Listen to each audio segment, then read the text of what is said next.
So the first question that I wanted to pose to you guys, I think this has been a conversation that has been happening in politics that I have been hearing, but no one has kind of been very public about it. But I wanted to get your take on it. The question is the conversation about Biden's age fair? So there was a recent AP News poll that came out that said that 37% of Democrats say that they want Biden to seek a second term. Obviously, that's not where Biden would want it to be.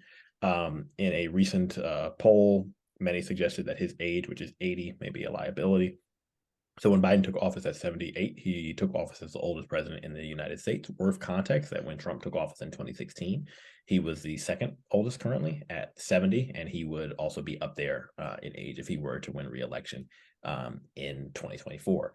So I think the question that I have to ask you all is the conversation about Biden's age fair? Is it a conversation that should be had? Mackenzie? I think so. I think it is a conversation that needs to be had. Ageism, I mean, in the real world, I understand it. Like, I understand ageism is a situation where I feel like it's a case by case situation. It's a case by case situation. Like, I do think that there are certain jobs and occupations that, you should be younger, you should be more fit. Maybe you have to lift things, like certain things that I just feel like you should be a certain age and maybe sometimes a certain stature or a health. And I think with his age, like if we really put it into context, like some of us don't even have grandparents as old as he, or I have a grandparent who is his age as well. And I can't even imagine my grandparent. But you want them being president? Yeah, like if you put it in those type of contexts, that's like, yeah, I don't know. But with the age cutoff, I don't know what age we would cut it off at, like what we would say and what could be the age that's like you're no longer fit to be the president, because then that has so many open-ended things that can go into that as well. So, but I do think it is a fair conversation because it's not even just about his age. I think it's also about his overall health.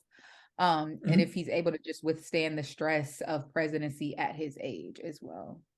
Yeah, and Henry, before we get your thoughts, I think it's a multitude of things. I think it's a matter of like I don't think there's necessarily an age limit that we should have on elected officials, but I think it is a fair question when it gets to obviously it's not good for the country to have a president die in office. I just don't think that's a good position to be in. And increased age increases the likelihood of that. If Biden wins re-election, he would be 80, and if he saw out a full term, he would be 84. But then I think the question that it gets to is if put in the right context, what would happen if we had a president who wasn't, honest about their health issues, i.e. Trump? What if he had a bunch of health issues and he was just like, fuck it, I'm not going to say shit. And I'm just going to run the country at whatever mental, physical state that I'm at. But Henry, do you think it's a fair conversation to have? I mean, yes, because like who wants an 80-year-old man running the country? Like you should be well retired. It's just unfortunate with the stakes at play, It's like, what are we gonna do? I don't know. It sucks. I don't want the media to like use just the littlest, smallest things they can to kind of like just corrupt his chances, I guess.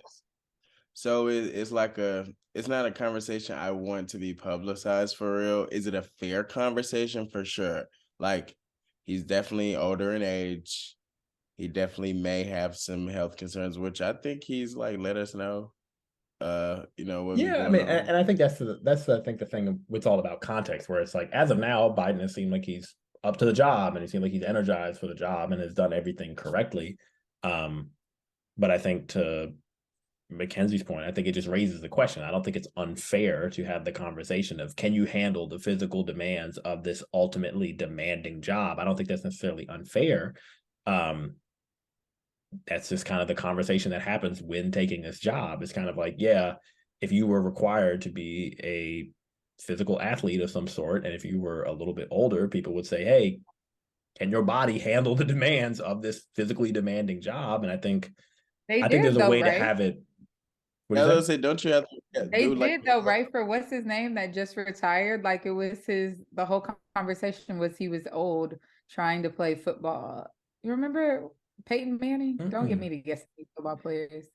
The one that was married to. Talking about Tom Brady. Oh, Yes. Tom Brady. I said Peyton Manning. Listen, I am not the sports person. But that was a WRGO Sports conversation. Pod coming soon. And that was a fair conversation. Are you physically able to withstand this Hold up. position and Yeah. do the job? Like, you are older, so. Yeah, and I think to your point, Henry, I think it can't be done in a way that's like that already has a conclusion baked into it, where it's like Biden's 80, therefore he can't do this. It's like I think too many people come at it from like, I'm asking the question because I already have an answer that I want you to get to. I think it's like you have to ask the question of Biden, and he has to prove that, like, hey, here are all the ways that I am energized, and that here's my physical health, and I'm releasing my physicals, and yeah, it's like you get the benefit of the doubt, but it's not, you shouldn't like scoff at the question because